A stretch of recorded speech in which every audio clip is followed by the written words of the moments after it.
Today's episode of The Mom Game is brought to you by our friends at Gateway Buick GMC at LBJ and Jupiter. I know that buying a car can be stressful, but not at Gateway because their slogan is Gateway's Got It. And just what does that mean? Well, it means Gateway's got a wide selection of new Buicks, GMCs, and GM certified used vehicles, all competitively priced. Gateway's got it. In these busy times, you want a car dealer who makes things easy and convenient? Well, Gateway's got it. When you log on to gatewaybuickgmc.com, look for the Shop, Click, Drive button. This allows you to shop from the comfort of your home, and who doesn't want that? In fact, it's easy as 1, 2, 3. 1, select your vehicle. 2, create your offer. 3, schedule your delivery. And on top of all this, Gateway Buick GMC offers complimentary car washes for life. So when you want a dealer who has it all, Gateway's got it. You can find them online at gatewaybuickgmc.com or shop in person at LBJ and Jupiter. GMC, we are professional grade. Experience the new Buick. Once again, we are drinking Noble Vines wine, which is something that I have loaded up on. For the holidays, I am just gifting it to all of the people in my family. You know, those people that you're just like, what should I get him? What should I get him? Well, get them a glass of Noble Vines wine. They've been great sponsors of us here on the Mom Game and working with me here on the ticket. They're wonderful people, and all of their wine tastes really good. There's a variety of Noble Vines wines like the 337 Cabernet. That's my husband Kelly's favorite. The 446 Chardonnay, which is actually my mom's favorite. The 667 Pinot Noir, the new Marquis Red Blend, just a very smooth, nice red. And you don't have to go on a scavenger hunt to find them. They're easy to find. Just go to your nearest store, wherever fine wines are sold. And you know that they're good because the 337 Cabernet and the 667 Pinot Noir both just earned 90-point best buys in the Wine Enthusiast. So they're getting good ratings, just like the Mom Game. For more info, go to noblevines.com. Must be 21 or over. Noble Vines, Napa and Manteca, California. Please drink responsibly. And thank you, Noble Vines, for working with us once again.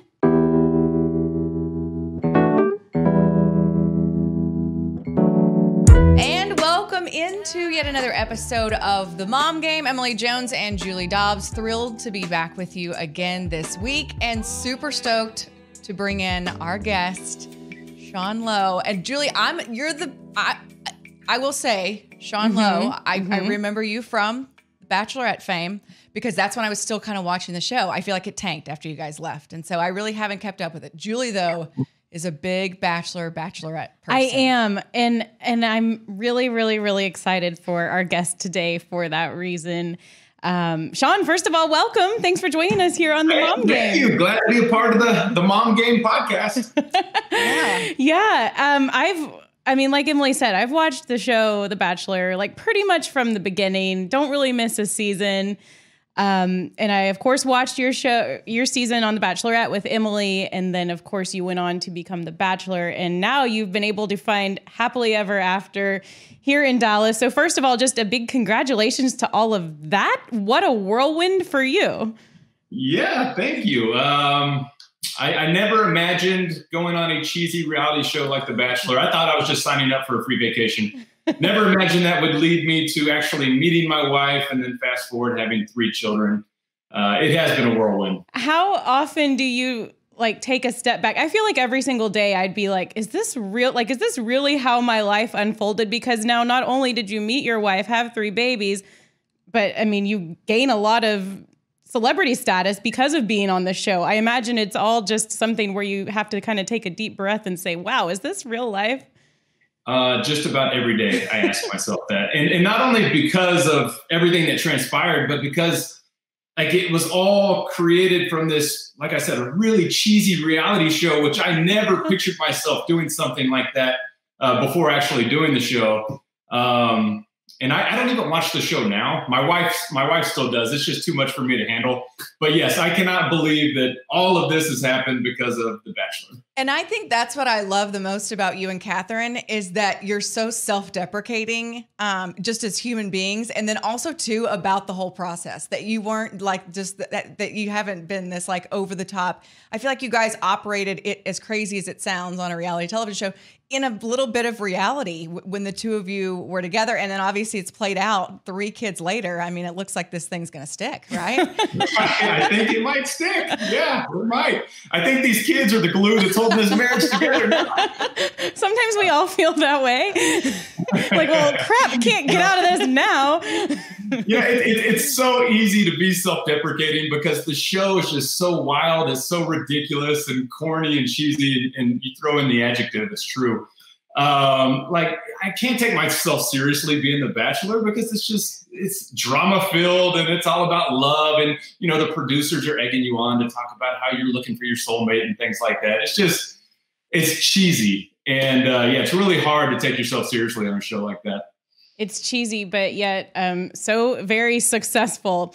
And while we're on the topic of The Bachelor, and then I think, of course, we're going to delve into a little bit of dad life with you because this is the Mom Game podcast, and we enjoy talking to dads about all of their trials and tribulations as well.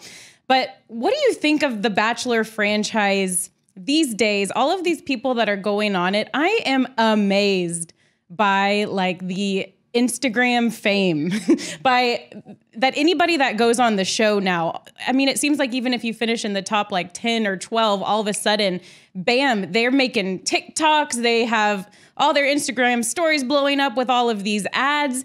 What do you think about the way the franchise has gone, I guess, in that regard? Are all of these people really looking for love, Sean, or do they just want to be famous and sell things on Instagram? Because I'm torn with that as a true fan that wants love. Instagram. I get it. I'm not knocking it. I mean, you've got a bunch of people who probably are working fairly normal jobs. They take part in this crazy show. They instantly have hundreds of thousands, if not millions of Instagram followers. And then you have all these brands that are saying, hey, we'll pay you thousands of dollars to promote this product or this product. And I imagine that sounds a little bit better than actually going back to their old day job. So, you know, I get it. And I don't even know, I'm an old man. So back in my day, we didn't really have Instagram. I don't think too many people were there to find love in the first place, even in those old days. So, you know, it is what it is. I'm not sure the show can do too much to stop it. And, you know, I don't think it's helping their success rate. I'll give you that. Yeah, for sure. So were you looking for love when you went on? No, I was looking for a free vacation. In fact, when my sister submitted my name originally, and she did not tell me that she did so, and I got a call from a casting director one day, and she was really nice, but I just politely told her, like, I'm sorry, I'm not going to take part in a stupid show like this. In the nicest way possible, I said it. And she said, well, you know, just think about it. At the very least, it could be a free vacation. You could travel the world. It could be a cool experience. And so I went back to work the following day, which was just a run-of-the-mill, like khakis and button-up shirt type of job. And I thought, you know what, a free vacation sounds pretty nice. So I called her back, and I went on the show under that pretense that it was just going to be a free vacation, and having no idea that the rest would actually unfold. Yeah, and I think it's so interesting. And I haven't, like I said, I haven't kept up too much with the whole franchise. But so are Trista and Ryan still married? Mm-hmm. Yes. Okay. And then you and Catherine, like, I feel like when we leave this thing up to the ladies, things get done right. Like, right? Yeah. Catherine and I talk about that every once in a while. I think there's so much temptation. Once the show's over, you know, when the show is filming, you're in this bubble, and it's just you, the lead, and then the 25 women who every week you're narrowing it down. But once the show's over, that's when the fame really hits, and you're on all the talk shows and the Jimmy Kimmels and everything else. And I think it's really hard for guys to stay committed to that one woman they chose at the end of the show, because now they have thousands of options, and you have all these girls. And I'm sure today it's even harder because people are sliding into your DMs on Instagram and everything else. I just think it's really challenging for the guys. And the girls are probably better at committing to the man they choose at the end. I love it. Wow. Okay. And then for you, maybe just take us through the timeline a little bit of the point from when you and Catherine got engaged, got married, and now just recently had a third baby, because it seems like it all happened rather quickly. Yeah. So we shot the show way back in, I think it started September of 2012. We wrapped filming right before Thanksgiving of that year. Then the show aired in January. And then we got married approximately a year later. And then a couple of years after that, we had our first son, Samuel. And then we had our second son, Isaiah. Then we had our third daughter, Mia, a year ago.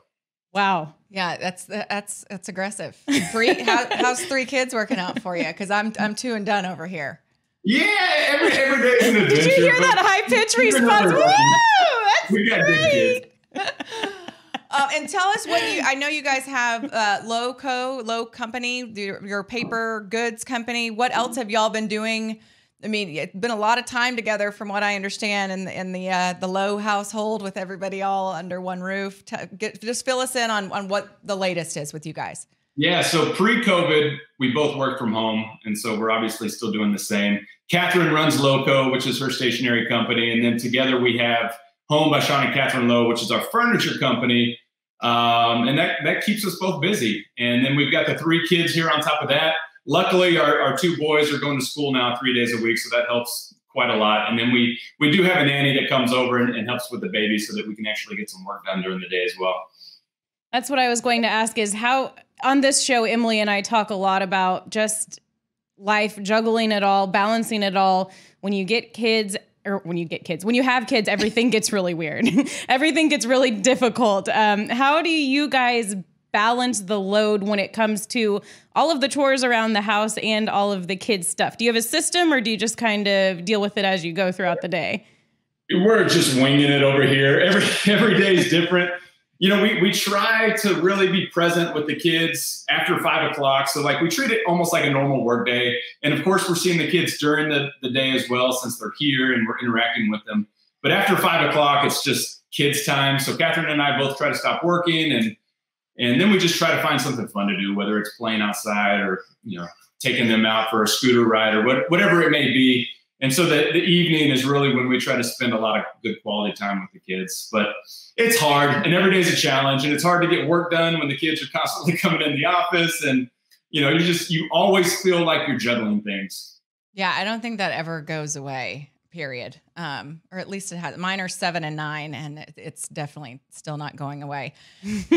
For you, when you look back at kind of this journey that you've been on and where you are now, what was it about, I guess, or how did you allow yourself, I guess, when you said you're going into for a free vacation, like how did you allow yourself to even be open to this whole thing? Like to allow it to unfold the way that it did? Yeah, that's a great question. I think, and end up with 3 kids. Yeah, it's really mind blowing. I think when you get onto The Bachelor, the producers are really skilled at their job, and so they do a good job of kind of pulling some of this emotion out of you and allowing you to be vulnerable in such a weird, crazy scenario. And so when I first did The Bachelorette, and I thought, you know, this experience, it wasn't all that bad. So I could definitely see myself doing it again on The Bachelor. And I just thought, you know, if it happens, it happens. If there's a woman that I really connect with, who knows? And lucky for me, I really connected with Catherine and ultimately ended up falling in love with her. And then, of course, the hard part is post-show, actually committing to that relationship. But, you know, it wasn't easy. Catherine's from Seattle, so she had to leave her family, her job, her friends behind. She came here selflessly to live in Dallas so that eventually our kids could be with their cousins and grandparents and aunts and uncles and all that stuff. But it was challenging. And I think committing is my number one key that I try to tell everyone. Like, they always bring me back to talk to the bachelors. And I'm like, listen, the falling in love part's easy because they kind of create this environment for you that's just perfect for falling in love. It's committing post-show that's the really challenging part. And, you know, most people do not survive that part. Yeah, it seems like a lot of relationships look great. You know, they have the big, beautiful engagement, and then you usually give it 2 to 3 months and something transpires and things don't go very well. Do you feel like now you've kind of become like the godfather of The Bachelor in a way? Because I know they do love bringing you on to give advice. Do you are you seeked out by people that have been on the show often to say like, hey, dude, how do you do this? How do you handle all of this? Yeah, just about every year. They'll call and pick my brain a little bit. And I don't feel like the godfather as much as just the old man. And I know The Bachelor, the show itself, they love to drag me out there because I'm like the one success story in the Bachelor. Right. They're like, don't look at all those others. Look at this guy. Look at Sean. Look at the 3 kids. They just had another. Meanwhile, like the audience that is watching The Bachelor now probably didn't watch 8 years ago. They were probably in elementary school, but they're not real OGs. They'll drag me out occasionally. You know, if I can impart wisdom, I'm happy to do so. I don't really want to push it on anyone. If they want to ask me, I'm happy to give them as much advice as I can. But, you know, it's just, it's a crazy, crazy world. And I think even the advice I give most of the time probably falls on deaf ears anyway. Yeah, that's probably the case with most of us giving advice at this point in our lives, especially to people who are much younger than us, right? I mean, I don't feel like people are listening to maybe some, a little bit. Of course. Well, you'd get seeked out a lot for advice. Only people who are wanting to take my job. That's for sure. Okay, so this is the mom game. And so we talk sports, we talk parenthood. So tell us your sports scene. Like, because I met you at a Ranger game, so I know that you've been to Ranger games. Are you a true and tried and true? Is that what it's tried and true? You got it. Like Dallas sports franchise fan? Give us your scene. Yes, kinda. I love the Rangers. I love the Mavs. Julie, I can't really say truthfully I love the Stars. I was just never really into hockey. I do root for the Stars, and I will watch the Stars, not religiously like I do the Mavs and the Rangers. And then I have to say my dad brainwashed me as a kid. He's I know there's more of him out there. He wrote off the Cowboys when Jerry Jones fired Tom Landry. He just wrote them off, said, I'll never root for the Cowboys again. And so he kind of brainwashed me at a young age. So I've never really been a Cowboys fan, but Mavs and Rangers, absolutely. So who's your football team? You know, I really don't have one, to be quite honest. Catherine has kind of got me on the Seahawks bandwagon, but I love NFL football, and I play fantasy with the same group of guys that I've been playing with for like 10 years. So every Sunday I'm watching the Red Zone, and honestly, I can sit down and watch any game and be highly entertained. Have y'all had any good fantasy football bet payoffs, or whoever the winner of the league or the loser of the league having to do something really was off? Yeah, so last year the loser had to get a tattoo, and that is like legit. That's so far beyond. I don't think if I had lost, I don't think I could have paid up, but the loser says he's going to pay up. So I think we're going to have a tattoo ceremony, and then the winner of the league gets to choose the tattoo. So we're all waiting to see what the winner is going to choose. No way. Is there any parameters on it? Like that's very liberal, aggressive. Yes. It's super aggressive. Do they know that's there forever? That's going to be there forever. 1 inch by 1 inch. So it's going to be a small one, but it can be whatever. It could be anything though. It'll be funny. I know that much. It will be funny, whatever he chooses. And where's he putting it? My best guess is probably his butt, but I'm not sure. Probably out of sight. Safe. That's safe. Do you have any tattoos? I have a tattoo. Yeah. And then you have to explain it when you have to explain it to your kids. Yeah, I do. It's hidden. I know, right? That would be awful. So I pray that never happens to me. That you never get forced into getting a tattoo after losing a fantasy football league. I need to know more about your tattoo. I got it when I was 16, which isn't even legal. I've done a lot of illegal things in my life, Julie, but I grew up in a small town, and a girlfriend and I were trying to be rebellious, and we went and got these. It's a sun. It's so ridiculous. I remember my dad found out, and he was like, that thing's going to be bright enough to light up the whole United States when you get pregnant. And I was like, okay, thanks, Dad. Appreciate that. So, and then the kids, it's pretty hidden. It's on my, my bikini. Yeah. It's not. So, but every once in a while it'll poke out and the kids will be like, what is that? That's funny. Why did you do that? Man, you think you know someone, then you find out they have a sun tattoo on their tummy. A sun tattoo. Like, what am I doing? Idea. What was I doing? That's what happens when you grow up in Plainview and you're bored and you're 16. You go get a sun tattoo. We all have those moments. Speaking of explaining things to your kids like tattoos, not like a tattoo, Sean, but have you gotten to that point maybe with your oldest yet where he wants to know about how you guys met, how mommy and daddy met? How are you going to deal with all that? Because you do have a really cool luxury in that you can almost show your kids like the love story from his parents. Pop in a DVD or whatever. Yeah. So we're not there yet. It hasn't even dawned on him. Like anytime we go out, more times than not, someone will come up and ask if they can take a picture with me and Catherine. And usually the kids just jump into the picture. And it hasn't even dawned on him like, Daddy, why are these strangers asking to take pictures of us? Right. So we're not quite there yet, but it does make me really nervous, just the idea of explaining it, because it's really weird.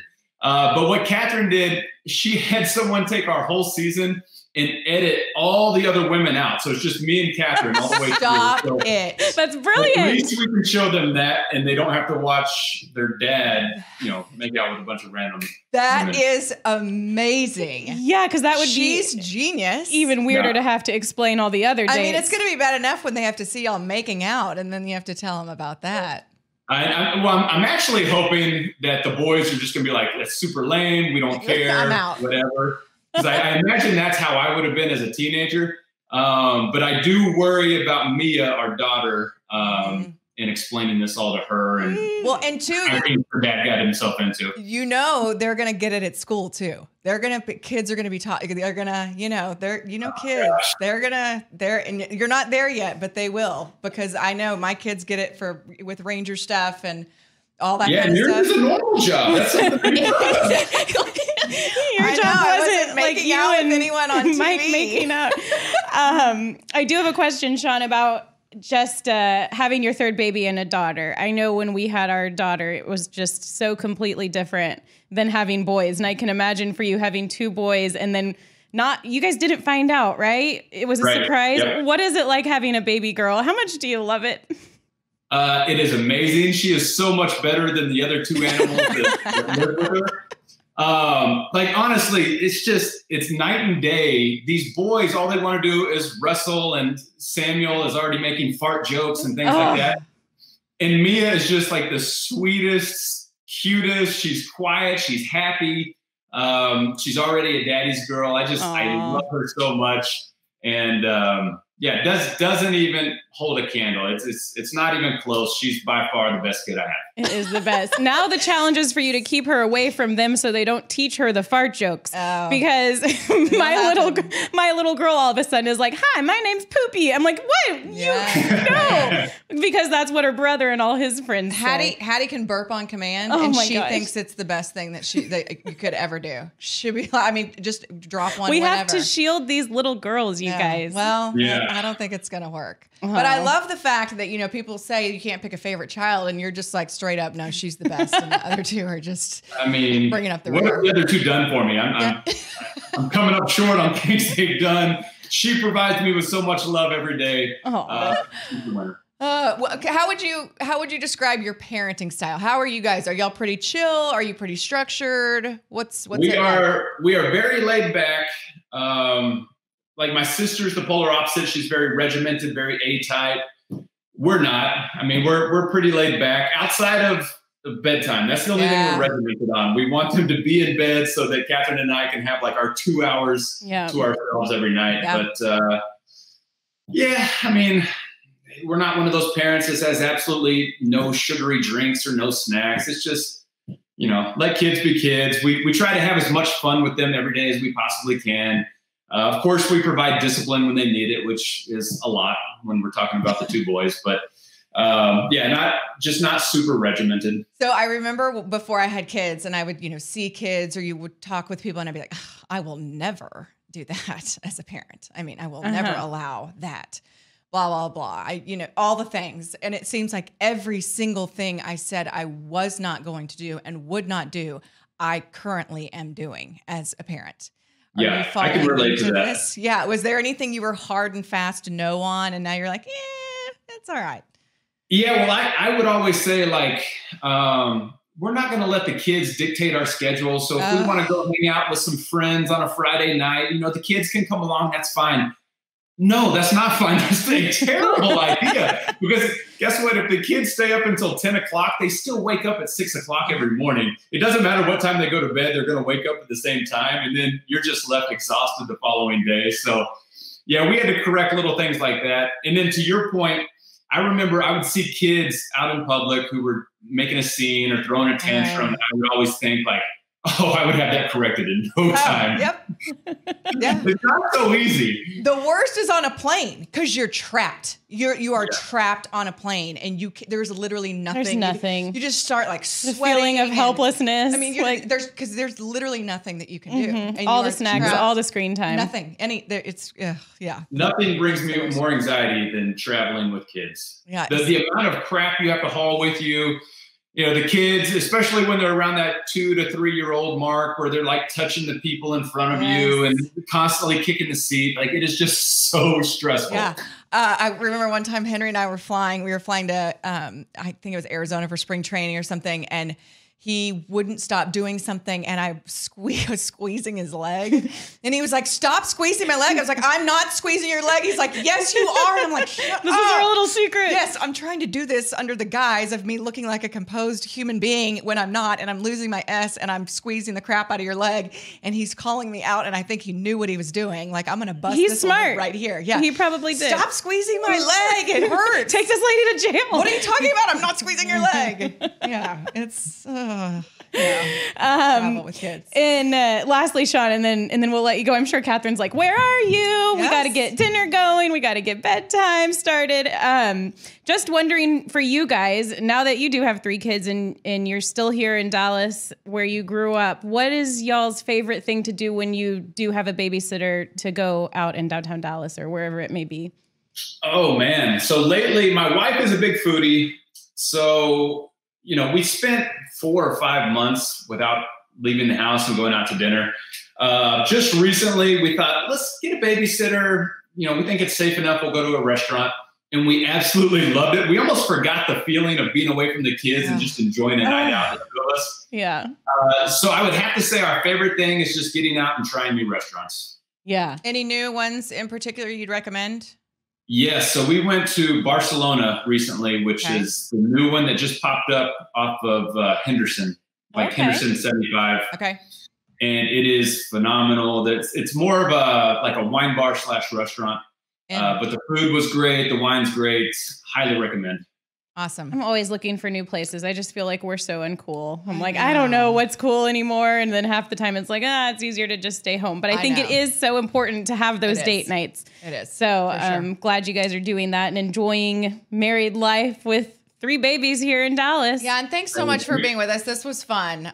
We really appreciate you coming on. And yes, so much fun. Yeah. Thank you. I'm glad to be welcomed into the mom game. Yeah, for sure. We'll have you back sometime. After you've told the kids about how you and Catherine met, we'll hear how that goes. We'll reconvene after that. Thank you so much, Sean. And I want an update on that tattoo scene. I need to make myself feel better about my 16-year-old self. I'll send you a follow-up. All right. Sounds good. Appreciate you. All right. Thank you, Sean. Oh, wait. You have to do it. You have to do the thing. So this is what we do. Double peace signs. It's cheesy as hell, but you're used to it. So double peace sign, mom game out. Ready? All right. You tell me when. 5, 6, 7, 8. Mom game. Mom game out. Out.